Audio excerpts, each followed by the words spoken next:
Bom dia, crianças, tudo bem com vocês? Hoje, 24 de outubro de 2020. Hoje nós vamos para a nossa aula de língua portuguesa, lá no livro de língua portuguesa, na página 216 e 217. Nós vamos trabalhar um tema bem gostoso, histórias de ontem e de hoje. São histórias que eu já ouvi quando era criança, provavelmente os pais de vocês já ouviram e assim por diante, porque são histórias bem antigas, são contos, né? E alguns dos famosos autores de contos são os irmãos Greens e que fizeram contos maravilhosos. E nós vamos dar uma olhadinha aqui, analisar, e tem outros também, tá, gente? E nós vamos dar uma olhadinha aqui sobre alguns personagens. Vamos tentar identificar aqui na cena alguns personagens. Olha só, a Cinderela e o príncipe, né? Então, da história lá da Cinderela. Essa história aqui, qual que é? João e Maria, né? Como é que nós sabemos? Olha a bruxa, olha a casinha de doces. Essa daqui, que história que é essa? Quando a gente vê uma menina e os 7 anões. Branca de Neve e os 7 anões. Aqui em cima, lá na torre, nós estamos vendo uma cabeluda lá em cima. Quem que será? A Rapunzel. Olha só o tamanho do cabelo dela. Nós estamos vendo também aqui Chapeuzinho Vermelho. E tem aqui um pé de feijão enorme. Onde será que está o João? Então, que história que nos lembra esta? João e o pé de feijão, isso mesmo.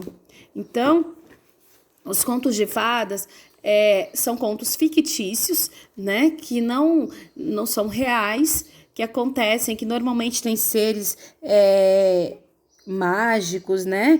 Que tem seres fantásticos, o cenário que acontece é mágico, cheio de magia, cheio de encanto, e aí se torna uma história bem legal, bem gostosa de ser assistida.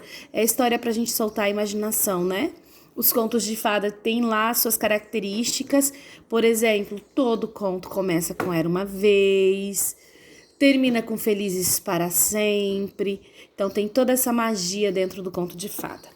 Aí nós vamos conversar um pouquinho sobre e responder essas questões. Quais histórias estão representadas nessa imagem?